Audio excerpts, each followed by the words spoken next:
გოგოებო, საღამო მშვიდობის, გამარჯობა. დღეს პირველი ჩემი ლაივია ამ ჯგუფში და ვისაუბრებ ფინანსურ წიგნიერებაზე, ანუ ბიუჯეტის უნარებზე. თუ როგორ განკარგოთ ჩვენი ფინანსები, ჩვენი ყოველდღიური შემოსავლები. ამ თემაზე ძალიან მინდოდა დიდი ხანია უკვე, რომ რაღაცა გამეკეთებინა, იმიტომ რომ საქართველოში როგორც ვუყურებ, საკმაოდ პრაქტიკულად არ შემოხვედრია ტრენინგი ამ თემაზე. ერთადერთი ფლექსის პროგრამით, როდესაც ამერიკაში მივდიოდით, მოსამზადებელ ტრენინგზე, გვქონდა ერთი სესია, სადაც გვესაუბრნენ ფულის მართვაზე, იმიტომ რომ ჩვენი სტიპენდია უნდა გქონოდა, რომელიც უნდა ყოფნოდა სხვადასხვა ჯიბის დანახარჯებისთვის. იმის შემდეგ სხვა ტრენინგი ამ თემაზე არ ყოფილა არა და ვიცით სამწუხარო რეალობა ჩვენს გარშემო, ადამიანებს უნდათ ყველა სხვადასხვა დასვენება, გართობა, ხო, ყველანი დავდივართ საზღვარგარეთ, ხედავთ რაღაც სხვადასხვა ცხოვრებას იქ და გვინდა რომ ჩვენს ცხოვრებაშიც გადმოვიტანოთ ის, რასაც იქ ხედავთ. თუმცა ამისთვის ძალიან ხშირად შემოსავლები არ გვყოფნის. ამის შედეგად ვხედავთ ადამიანები თამაშობენ, იღებენ სესხებს და არის სამწუხაროდ თვითმკვლელობის შემთხვევებიც ამის ნიადაგზე. ამიტომ საჭიროება ნამდვილად არის ამ თემის გარშემო. მე როგორც ვიცი, ჯგუფშიც არის ძალიან დიდი დაინტერესება. კითხვები შეგიძლიათ კომენტარებში დაწეროთ და მე ლაივის დასრულების შემდეგ მათზე აუცილებლად ვუპასუხებ. გავაკეთებ რამდენიმე დათქმას. როგორ გავკარგოთ ჩვენი შემოსავალი და როგორ დავხარჯოთ ფული ბრძნულად ისე რომ ისევ ჩვენ გვემსახუროს და არა ჩვენ ფულს და ფინანსურ პრობლემებს, დამოკიდებულია ბევრ რამეზე, ასაკზე, შემოსავალზე, მარტო ვცხოვრობთ თუ ოჯახთან ერთად, ასევე რას ახარჯი თანხები გვაქვს. ასეთი ტრენინგი ან ლექცია, ან საუბარი, სულ სხვა უნდა იყოს მაგალითად სკოლის მოსწავლისთვის, განსხვავებული იქნება შუახნის ადამიანებისთვის, რომლებსაც უკვე შვილები და ოჯახები ყავთ. რა თქმა უნდა, რაღაც მსგავსებები იქნება, მაგრამ მაინც ძალიან განსხვავებული იქნება, იმიტომ რომ საჭიროებები და რეალობები განსხვავებულია. ამიტომ დღევანდელი ჩემი ეს საუბარი ძირითადად მორგებული იქნება სტუდენტზე, მარტო მცხოვრებ ახალგაზრდაზე, რომლის თვიური შემოსავალი არის დაახლოებით 300 ლარიდან ალბათ ესე 900 ან 1000 ლარამდე. შემოსავალში მე არ ვგულისხმობ მაინც და მაინც მარტო ხელფას, ვგულისხმობ თუნდაც იმ თანხას, რასაც შეიძლება მშობლები აძლევდნენ, ან იღებდეს კიდევ სხვადასხვა სტიპენდიებიდან, ხო, კერძო თუ სახელმწიფო სტიპენდია რაც არსებობს. მეორე დათქმა არის ის, რომ ძალიან ხშირია სხვადასხვა მენტალური პრობლემები და უკიდურესობები, როგორც თანხების ფულის უკონტროლო ხარჯვის ამბავში, ასევე პირიქით, როდესაც ადამიანს არ შეუძლია თანხის დახარჯვა. ზოგჯერ, როდესაც ეს უკიდურეს ფორმებს იღებს, ეს არის რაღაც ფსიქოლოგიური პრობლემებით გამოწვეული, ფსიქიკური ტრავმებითაც კი და სხვადასხვა მენტალური პრობლემის ნიშანი შეიძლება იყოს. რა თქმა უნდა, ამ საუბრით ასეთ პრობლემებს მე ვერ მოვაგვარებ და ვერ გადავჭრით. თუმცა თუ თქვენ დააკვირდებით, რომ თქვენთვის გაქვთ მსგავსი უკიდურესი განწყობები, ალბათ სასურველია რომ დაფიქრდეთ, რის გამო რა იწვევს ამგვარ ფსიქოლოგიურ მომენტს, ან რა სიამოვნებას განიჭერთ თანხის ხარჯვა, ან რა შიშებთან არის დაკავშირებული პირიქით თანხების არ ხარჯვა და ან სპეციალისტს მივართოთ, ან სხვანაირად უკვე იმუშაოთ ამ პრობლემაზე. და მესამე დათქმა რაც არის ის, რომ ის მასალა, რომელსაც მე მოგაწვდით, ის ინფორმაცია, ძირითადად არის ჩემი ინტერნეტიდან ამოკრეფილი. მე რაიმე მძიმე განსაკუთრებით გამოცდილება ფულის ხარჯვასთან დაკავშირებით არ მქონია და ამიტომ ძალიან ვცხოვრობ თბილისში ოჯახთან ერთად. რაიმე განსაკუთრებული შოკი თანხებთან დაკავშირებით არასდროს ცხოვრებაში არ მქონია. ამიტომ ჯობია ალბათ რომ და კარგი იქნებოდა რომ სხვა ადამიანებმა, სხვა გოგოებმა, მაგალითად ამ ჯგუფში, რომ ჩაწეროთ თქვენს რამდენიმე წუთიანი ვიდეოები თუნდაც და გააზიაროთ თქვენი პირადი გამოცდილება, როგორ ზოგავთ თანხებს და როგორ მართავთ თქვენს ბიუჯეტს და თქვენს ხარჯებს. ეს მინდოდა მე თქვა დასაწყისისთვის. რაც შეეხება იმას, თუ როგორ შეიძლება რომ თანხები ვხარჯოთ. პირველ რიგში დავაკვირდეთ ჩვენს ჩვევებს და მიდრეკილებებს, აი რაში ვხარჯავთ ხოლმე ფულს. თუ გვაქვს რაიმე მავნე ჩვევები, მაგალითად დამოკიდებულება სიგარეტზე, ან კოკა-კოლაზე, ან რა ვიცი, ალკოჰოლზე, დავიანგარიშოთ დაახლოებით დღეში ესე რამდენიმე ლარი, რომელსაც ჩვენ ვხარჯავთ ამ კუთხით, გადავამრავთ თვეში რამდენია, წელიწადში რამდენია და ძალიან ბევრი გამოვა.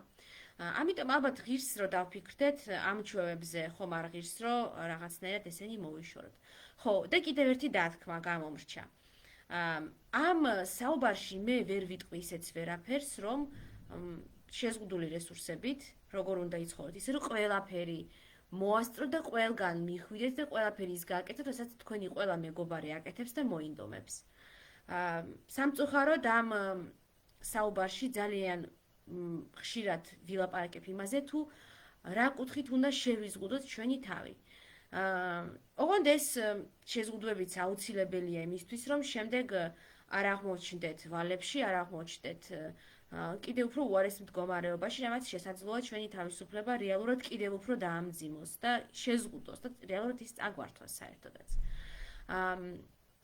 ამიტომ არის ეს რჩევები მნიშვნელოვანი და მათი გათვალისწინება, რომ რეალობა ისეთია, ყველას გვაქვს შეზღუდული ფინანსები და რაღაცები უნდა გადავანაწილოთ პრიორიტეტები იმისთვის, რომ უფრო მნიშვნელოვანი დანახარჯები რაც გვაქვს, ისინი შევძლოთ და დავხარჯოთ და დავხაროთ. და საერთოდაც ბიუჯეტირება მოითხოვს ლიდერობას გარკვეულწილად. ლიდერობას იმაში, რომ მაგალითად ჩვენს მეგობრებს, ჩვენს ახლობლებს პირიქით აქეთ მოვუწოდოთ ზუსტად ამ ინკლუზიურობისკენ და გადავიყვანოთ თუნდაც ნელ-ნელა გართობის უფრო იაფ საშუალებებზე. ჩემი გამოცდილებიდან რო ვთქვათ, როცა სკოლას ვამთავრებდი, ზოგიერთ კლასელს ძალიან უნდოდათ, რომ ძალიან ძვირად ღირებული ბანკეტი გადაგვეხადა, იქ ვიდეო გადამღებები, პროფესიონალი ოპერატორები მოგვეყვანა და რაღაც სასწაულები გვექნა, რაზეც მე ვთქვი, რომ მე ამაზე არ ვარ თანახმა და ჩემ გარდა სხვათა შორის მე აღმოჩნდა და თქვენც აღმოაჩენთ, რომ იქნება ძალიან ბევრი ადამიანი, რომელსაც გაუხარდება ეს თქვენი ლიდერობა ამ საკითხში. და რაღაც ძვირად ღირებული გართობის უფრო შეიძლება კრეატიულით, მაგრამ უფრო იაფით ჩანაცვლება. უბრალოდ ის ადამიანები შესაძლოა ამას ვერ ამბობდნენ, რომ მათთვის ეს ხარჯები არის ძალიან მძიმე. მინდა ვთქვა, რომ არსებობენ დღეს ადამიანები, რომლებიც კონკრეტულ სამსახურებში ვერ მუშაობენ იმის გამო, რომ იქ არსებულ ესეთ პრაქტიკებს და გასართობ ღონისძიებებზე სიარულს ვერ შეძლებენ, რადგან იმ ხელფასით რეალურად უნდა იცხოვრონ. არსებობენ სკოლის მოსწავლეები, სტუდენტები, რომლებიც ირიყებიან იმის გამო, რომ ის სოციალური აქტივობები, მათი მარჟა არის აწეული ძალიან მაღლა და ითვლება, რომ ეს უნდა იყოს ძალიან ძვირად ღირებული და ამ ხარჯის გაღება ბევრს არ შეუძლია. ხო, რაც შეეხება ბიუჯეტს, ძალიან მნიშვნელოვანი არის დაგეგმვა. მას შემდეგ რაც გავარკვევთ თუ რა ჩვევები გვაქვს ჩვენ ხარჯვის თვალსაზრისით, მნიშვნელოვანია დავაკვირდეთ. მაგალითად, ხომ არ გვეხარჯება უფრო მეტი, როდესაც კონკრეტულ ადამიანებთან ერთად დავდივართ შოპინგზე.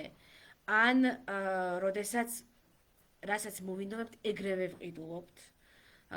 ხომ არ არის სწორი ზოგჯერ გავჩერდეთ და ჩვენ თავს დრო მივცეთ, დავფიქრდეთ იმაზე, გვინდა ამის ყიდვა, რეალურად გვჭირდება ცხოვრებაში თუ არა. იქნებ უფრო იაფად შეიძლებოდეს იმ რაღაცის შოვნა, რამდენად გამოსადეგია ის ნივთი. ყოველივე ამას კი დაგეგმვა მეტნაკლებად შველის. პირველ რიგში, როდესაც თვის შემოსავალს ვიღებთ, მნიშვნელოვანია გადავიხადოთ სავალდებულო გადასახადები. მაგალითად, ბინის ქირა, კომუნალურები, ინტერნეტის ფული, ტელეფონი თუ ლიმიტო პაკეტს ვრიცხავთ. სწავლის გადასახადი მოვიშოროთ. ასევე შეგვიძლია მოვიშოროთ ხო სესხები, სხვადასხვა ბანკის თუ პირადად ვიღაცისგან თუ ვისესხეთ. ასევე შეგვიძლია რაღაცები ვიყიდოთ წინასწარ. მაგალითად, თუ კი ვიცით, რომ რაღაც წამალს ვსვამთ მუდმივად. შეგვიძლია ისიც მოვიმარაგოთ. შეგვიძლია მოვიმარაგოთ საყოფაცხოვრებო ნივთები, ქიმია, სარეცხი ფხვნილები, შამპუნები. უფრო დიდ შეფუთვებში ისინი უფრო იაფი გამოდის, როცა ვყიდულობთ. არის დღეები, ფასდაკლების დღეები და საათები, როგორც აფთიაქებში, ასევე მაღაზიებში, რომელიც შეგვიძლია გამოვიყენოთ აი ამ მომარაგებისთვის ზუსტად. ну, რა თქმა უნდა, დავფიქრდეთ ახლა, თუ სადმე უცხოეთში მაგალითად მივდივართ 3 კვირით, ალბათ არ ღირს სიიაფის გამო რაღაცა 5 კილოიანი სარეცხი ფხვნილის ყიდვა, რომელსაც იცით, რომ უკან ვერ წაიღებთ და ჩემოდანში ვერ ჩაიდებთ. ესეც მნიშვნელოვანია, რომ ვნახოთ და მარტო იმიტომ, რომ რაღაცა ფასდაკლებით არის და იაფი ჩანს, არ ვიყიდოთ, თუ კი ნამდვილად არ გვჭირდება. ასევე შეგვიძლია ვიყიდოთ სტაბილური პროდუქტები, რაც გვჭირდება. მაგალითად, ფხვნილები, ფქვილი, ბურღლეული, ჩაი, ყავა. სხვათა შორის ყავის ყიდვა ქუჩაში გამზადებული ღირს ძალიან ძვირი და ჯამში შეგვიძლია სერიოზულ თანხებზე ავიდეთ. ამიტომ შეგვიძლია დავფიქრდეთ, ხომ არ ღირს რომ ყავა დავლიოთ ხოლმე სახლში დილით ან საღამოს ან თუ მაგალითად სამსახურში მივდივართ, იქ გქონდეს რაღაც ჩაიდანი და გვედოს ყავა და იქ მოვიდუღოთ ხოლმე. ყოველ შემთხვევაში ეს გარეთ ყავის დალევა და ჭამაც ხომ არ შევამციროთ. იგივე მაგალითად სამსახურში საჭმლის ტარება, უცხოეთში საკმაოდ ესეთი მიღებული პრაქტიკა. ასევე დავაკვირდეთ სუპერმარკეტებს, სად რა ღირს. მაგალითად, თუ ბინა გვაქვს გარეუბანში და ვმუშაობთ ან ვსწავლობთ ცენტრში, გარეუბნებში, მაღაზიებში და ბაზრებში ყველაფერი უფრო იაფი ღირს ზოგადად, საშუალოდ, ვიდრე ცენტრში. ამიტომ შეგვიძლია რომ მსგავს საყიდლებზე, დავუშვათ შაბათ-კვირას ან რაღაც თავისუფალ დროს, ვიაროთ ქალაქის სხვა ნაწილში მაგალითად. ეს ყველაფერი შეგვიძლია მოვიმარაგოთ, რასაც წინასწარ ვიმარაგებთ და დანარჩენი თანხა უკვე მოგვრჩება ყოველდღიური ხარჯებისთვის, მალფუჭებადი პროდუქტებისთვის მაგალითად და ასე შემდეგ.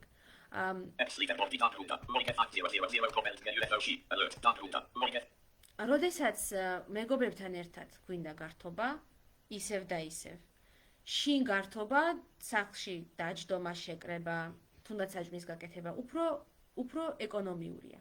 მაგრამ თუ საჭიროა, რომ სადმე შევიკრიბოთ გარეთ, ესეც შეიძლება, ძალიან ალბათ აჯობებს, ამას ძალიან განვიხილავთ, მაგრამ ალბათ აჯობებს, რომ ყველამ თავთავისი შეკვეთის თანხა გადაიხადოს. რა თქმა უნდა, ძალიან ლამაზია, როცა ერთი ყველას ეპატიჟება და შემდეგ ვიღაცა სხვა, თუმცა ეს შეიძლება რაღაც კონფლიქტების შედეგი გახდეს, იმიტომ რომ მერე აღმოაჩენენ ხოლმე სამეგობროში, რომ ძირითადად ერთი და იგივე ადამიანები ეპატიჟებიან დანარჩენებს, ან ერთი ეპატიჟება ვთქვათ მწვაძზე, ან რაღაც უფრო ძვირად ღირებულზე და მეორე მარტო ფრი კარტოფილზე, ვთქვათ. და ეს ხდება უფრო მეტი განხეთქილების საბაბი. ასევე გავრცელებული პრაქტიკაა, როდესაც ბინის ქირაზე მიდგება საქმე, რომ სამეგობროდან ერთმა იქირაოს უფრო ძვირად ღირებული ბინა, სადაც მაგალითად არის სარეცხი მანქანა, ცხელი წყალი და დანარჩენები უფრო იაფიან ბინას ქირაობენ და რიგრიგობით დადიან თქოთ ასეთ ადამიანთან, რომ დაიბანონ თუნდაც ან დარეცხონ. ამ შემთხვევაშიც მნიშვნელოვანია, რომ ის ხარჯი კომუნალური, რაც ამას მოსდევს იმ თქვენს მეგობარს, რაც ამის გამო აქვს, რომ რაღაცნაირად დაინაწილოთ და შეეხიდოთ, იმიტომ რომ ესეც შესაძლოა შემდეგ დაპირისპირების რაღაც საგანი გახდეს. ასევე ძალიან ხშირია, რომ ერთად ქირაობენ, მაგალითად, თუნდაც ერთ ოთახს იყოფენ ორი ადამიანი. ესეც შესაძლოა არც იყოს თქვენი ნათესავი, შეიძლება ვინმე ნაცნობი ან კურსელი იპოვოთ და მაგალითად მასთან ერთად იქირაოთ ასე. პრინციპში ახლა პანდემიის დროს ეს ჯერ არ არის აქტუალური, თუმცა ნელ-ნელა დარწმუნებული ვარ, რომ რაღაც ეტაპზე მოგვიწევს და გვიწევს უკვე ნელ-ნელა ყველას გარეთ გასვლა და ეს ყველა საკითხი ისევ გახდება აქტუალური. რას ვაკეთებთ დასვენების დასაგეგმად? აი ზუსტად თავიდან რომ ახსენე, რომ გადავიხადოთ ყველა სავალდებულო მოსაკრებელი და მოვიმარაგოთ, რაც ისი მომარაგებაც შეგვიძლია. კიდევ ერთი რამ, რაც უნდა გავაკეთოთ თავიდან, როცა ვიღებთ ჩვენს თვიურ შემოსავალს, არის გადავდოთ დაახლოებით 5-დან 10%-მდე თანხა მაინც ჭალებში შავი დღისთვის.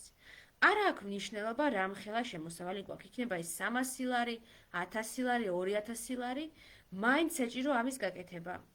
საერთოდაც რეკომენდებულია, რომ დაახლოებით 6 თვის ცხოვრების დანაზოგი გქონდეს. 6 თვეს თუ ვერ შეძლებთ, რაღაცა რაოდენობის დანაზოგი მაინც აუცილებელია, იმიტომ რომ ვინც ის ან ჯანმრთელობის პრობლემა შეგვექმნას, ან დეპრესია მაგალითად და ვეღარ შეძლოთ მუშაობა, იგივე დატვირთვით, რა დატვირთვითაც მანამდე მუშაობდით. ან მოხდეს ასეთი პანდემია და ყველაფერი გაძვირდეს და მოგვიწიოს უფასო შებულებაში ყოფნა და ასე შემდეგ.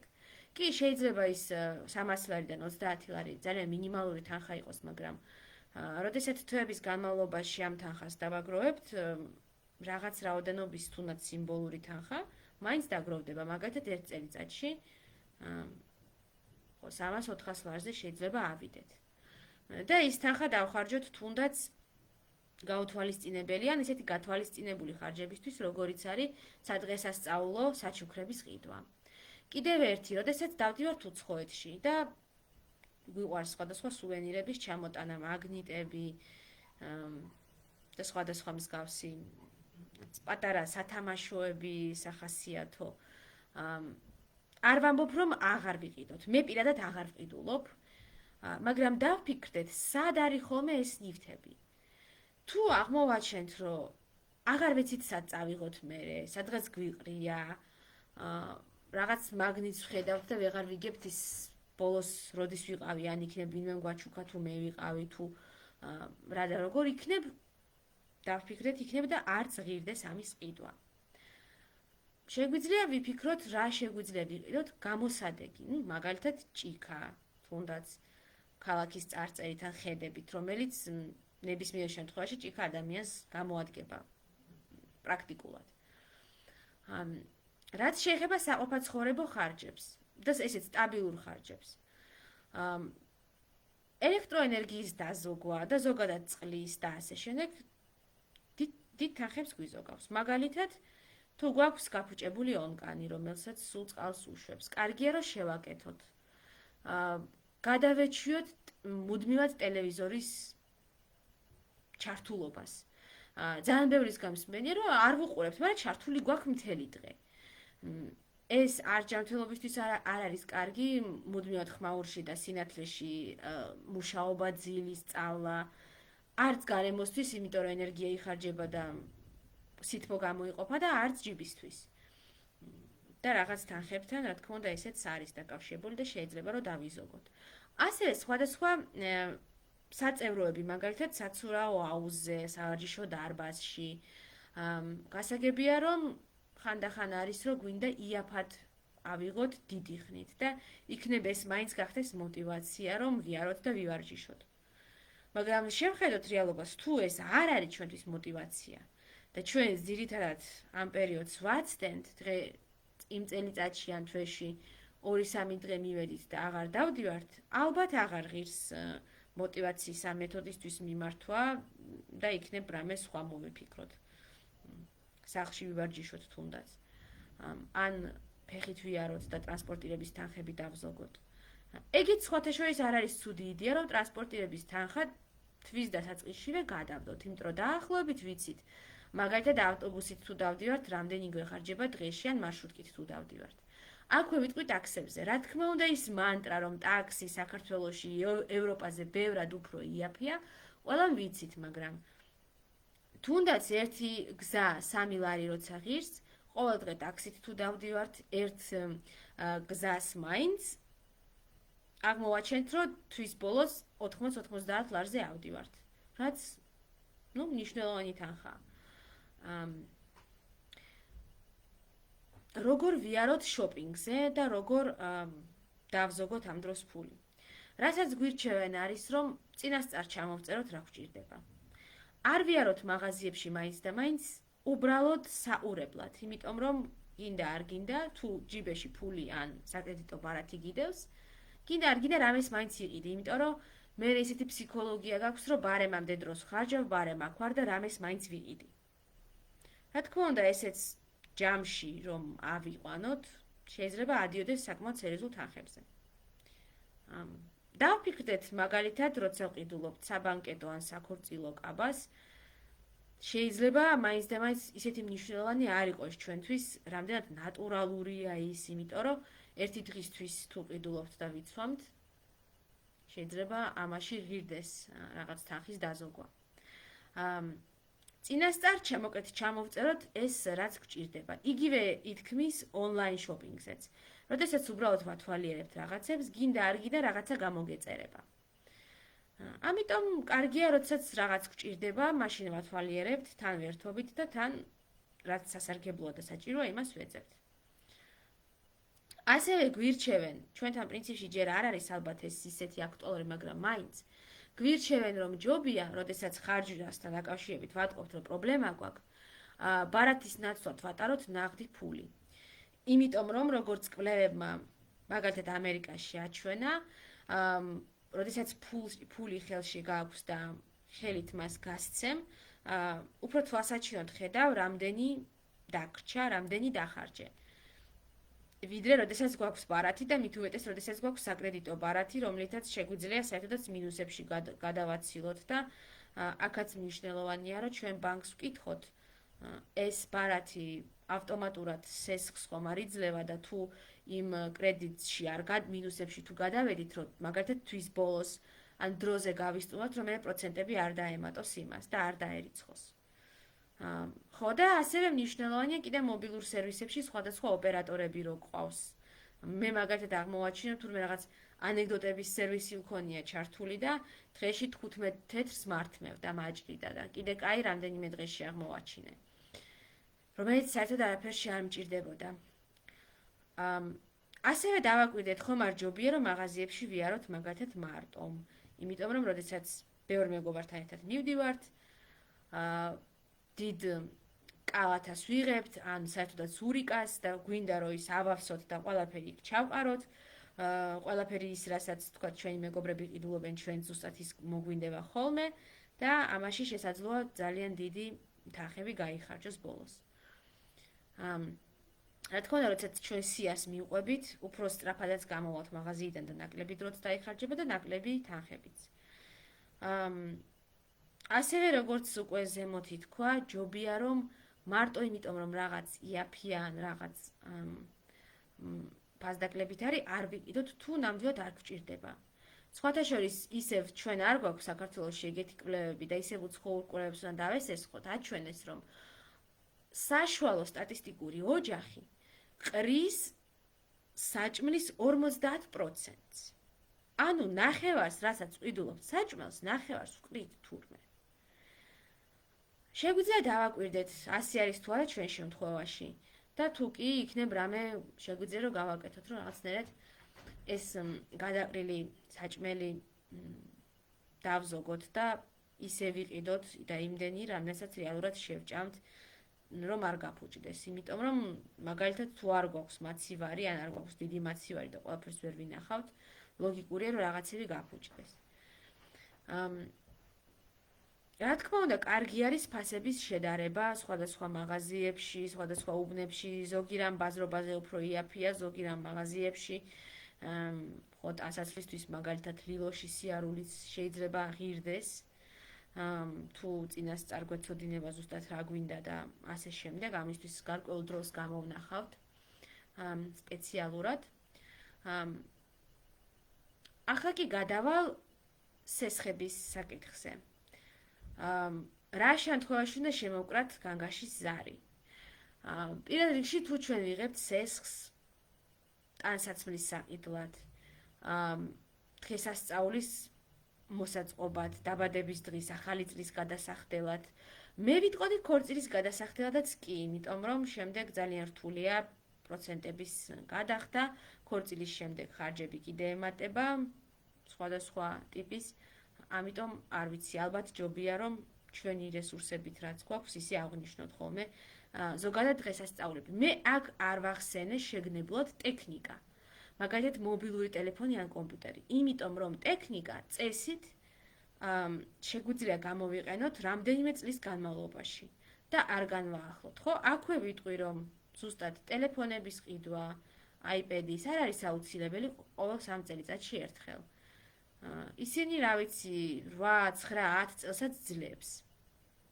თუ მაინც და მაინც თუ მოვუვლით, არ ვიცი, ზედმეტ აპლიკაციებს წავშით ხოლმე, რომელსაც არ ვიყენებთ, გადავაყენეთ Windows კომპიუტერში, დავიცავთ ვირუსებისგან და თუ მაინც და მაინც რაც პროგრამირებას არ ვეწევით და ისეთ საქმიანობას, რომელიც ინტენსიურად მოითხოვს ძლიერ კომპიუტერს, შესაძლოა არ ღირდეს კომპიუტერის გამოცვლაც რამდენიმე წელიწადში ერთხელ. ამ პირობით შესაძლებელია ამ ნივთების გამოსატანად და საყიდლად, მაგალითად, გამოვიყენოთ სესხი. აქაც მნიშვნელოვანია, რომ დავაკვირდეთ პროცენტს. მარტივია პროცენტი, რთულია. წავიკითხოთ ხელშეკრულება მიუხედავად იმისა, რომ ის შესაძლოა ძალიან წვრილი ასოებით ეწეროს. დავხარჯოთ ამისთვის დრო, არ ვიცი, გადავიდეთ გვერდზე, მაგალითად ოპერატორს რო არ ვალოდინოთ. იდეაში სამართლებრივად ხარეები ხელშეკრულებაში თანაბრები არიან. ანუ თეორიულად ჩვენ შეგვიძლია რომ ბანკს ჩვენი პირობებით ჩავუწეროთ ხელშეკრულებაში სესხის, თუმცა პრაქტიკულად ეს ასე არ ხდება, იმიტომ რომ ბანკი არის უფრო ძლიერი მხარე, მაგალითად სახელშეკრულებო, მას ჩვენსავით, რა ვიცი, ათასობით კლიენტი ყავს და შეიძლება არ უღირდეს მცირე სესხის გამო, რომ ყველა ჩვენს მიერ, ასე ვთქვათ, გაწერილ პირობას დაუკვირდეს და შეაფასოს. ხო, დავაკვირდეთ პროცენტები რო წერია, მაგალითად სარეკლამო განაცხადებში. 3% ეს თვიური პროცენტია თუ წლიური თუ დღიური, იმიტომ რომ არის მიკროსაფინანსო ორგანიზაციები და ონლაინ სესხები, რომლებიც დღიურად იღებენ მაგალითად 1%-ს. დღიურად 1% წელიწადში გამოდის 365%. ანუ მაგალითად თუ აიღეთ 100 ლარი, ერთ წელიწადში შეიძლება გადახდა მოგიწიოთ უკვე 465 ლარის. ეს დამეთანხმებით რომ არ არის პატარა თანხა. ამ დროს ხო, რატომ ზოგადად რო ვიცოდეთ, რა თქმა უნდა, მიკროსაფინანსო ორგანიზაციებს და ონლაინ სესხებს უფრო მაღალი საპროცენტო განაკვეთი აქვთ, საშუალოდ. იმიტომ რომ ისინი უფრო ნაკლებ საკითხებს ამოწმებენ კიდეც, ვიდრე ბანკები. მაგალითად, როცა ამბობენ, რომ სესხი მარტივად 5 წუთში, 20 წუთში რაღაც არ ვიცი, გირავნობის გარეშე, გარანტიების გარეშე, უნდა ვივარავდეთ, რომ იქ პროცენტი იქნება ძალიან მაღალი, იმიტომ რომ ძალიან დიდი რისკია მარტივად რომ თქვენ ეს ფული არ გადაუხადოთ იმ ორგანიზაციას და ის ამ რისკს აზღვევს იმით, რომ აწერს ძალიან დიდ პროცენტს. რატომ არის მნიშვნელოვანი, რომ სესხის ფული თავიდან ვთქვი, რომ უნდა გადავიხადოთ და უნდა გავისტუმროთ? პირველ რიგში, იმიტომ რომ მე არ მივიღოთ სხვადასხვა ტიპის მუქარა, შეურაცხყოფა და მოკლედ ნერვები რო არ ვხარჯოთ. ამას გარდა, თუ სესხი დიდია, შესაძლოა სესხებელს უღირდეს, რომ საქმე წაიღოს სასამართლოში. რის შემდეგაც მოგიწევთ სასამართლოში სიარული და დროის ხარჯვა, მოცდენა სამსახურიდან, სწავლიდან, უნივერსიტეტიდან და ასე შემდეგ. მაგის გარდა, თუ კი სასამართლო გამოიტანს იძულებით აღსრულებას, თქვენ სახელზე რომც არ იყოს არანაირი ქონება, თქვენ შეეგიტანენ მომალეთა რეესტრში, სადაც რამდენიმე წლის განმავლობაში, თუ კი თქვენ რაიმე ხელფასი ან რაიმე საკუთრება დაგიფიქსირდებათ ანგარიშზე, თქვენ იქიდან დაგექვითებათ. ეს ნიშნავს, რომ თქვენ ოფიციალურად სამსახურს პრაქტიკულად თუ არ გინდათ, რომ მოკლედ ეს თანხა მაინც მოგიწევთ მისი გადახდა, მოგიწევთ, რომ ოფიციალურად ვერსად ვერ იმუშავებთ. სადაც კონტრაქტია საჭირო, სადაც ბანკით რიცხავენ ხელფასს, ხოლო ასეთი არის ძალიან ბევრი კარგი ბჭყალებში. ბჭყალებში რატომ? შემოსავლიანი და მეტნაკლებად დაზღვეული სამსახური. ხო, ასეთი სამსახურები არ არის, მაგალითად ხელზე შეიძლება გადაგიხადონ, თქვათ, როდესაც ხართ ხელოსანი ან მუშა ვინმეს კერძო სახლში. არა იმდენად სამშენებლო კომპანიაში. ასევე თუ ამზადებთ მოსწავლეებს, ან აქირავებთ ბინას, ну თუ ეს ბინა თქვენ საკუთრებაშია, ეგ უკვე პრობლემა იქნება, იმიტომ რომ შეიძლება მას ყადაღა დაედოს. ყადაღის შემთხვევაში თუ ქონებით სარგებლობის უფლება გაქვთ, მაგრამ თუ კი იქ რამე მაინც გაფუჭდა, შესაძლოა სისხლის სამართლებრივი პასუხისგებლობაც დაგეკისროთ. მაგალითად, არ ვიცი, მაცივარი ან ტელევიზორი ან რაღაც გაფუჭდა, სერიოზული პრობლემები გელით. ყოველივე ამის თავიდან ასაცილებლად ჯობია რომ სესხებზე ვიყოთ ყურადღებით, რის გამო ვიღებთ, რის გამო არ ვიღებთ და რა პროცენტით და სად. ხო შეგვიძლია შევადაროთ. ბოლოს მინდა ისევ დავუბრუნდე რაღაცებს რაც გამომრჩა, იმიტომ რომ დღეს ცოტა სპონტანურად მომიწია ამ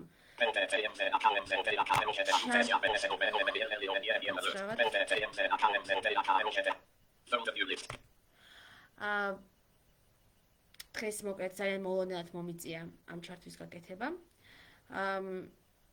იგივე ტანსაცმელს რაც შეეხება ძალიან ხშირად რაც სეზონზე უფრო ძვირია, სეზონის შემდეგ შეიძლება უფრო იაფი ღირდეს. ესეც შეგიძლიათ გაითვალისწინოთ თქვენი პრაქტიკიდან. ალბათ კარგი აზრი იქნება ასევე რომ კომენტარებში დაწეროთ თქვენი გამოცდილება თუ როგორ ზოგავთ და რაში ზოგავთ თანხებს. ამით მე დღეს დაგემშვიდობებით. მადლობა ყურადღებისთვის. იმედია მომავალში მალე შევხვდებით სხვა თემებით ასევე. და ყველა თქვენს კითხვას დაველოდები დიდი ინტერესით. Icon. 20 of them. Zoom icon 1 of 7. Zoom win. Icon 30 apps. Edit power talks. Launch meeting Zoom. 6 reminders icon. Desktop icon. Zoom icon 1. Unlock producer Google Chrome icon 2 of 7. Unlock producer camera or microphone recording Google Chrome. End. ეხა ჩართულია და გიღებს. Unlock producer. Microsoft Word 2010. Enter. Go.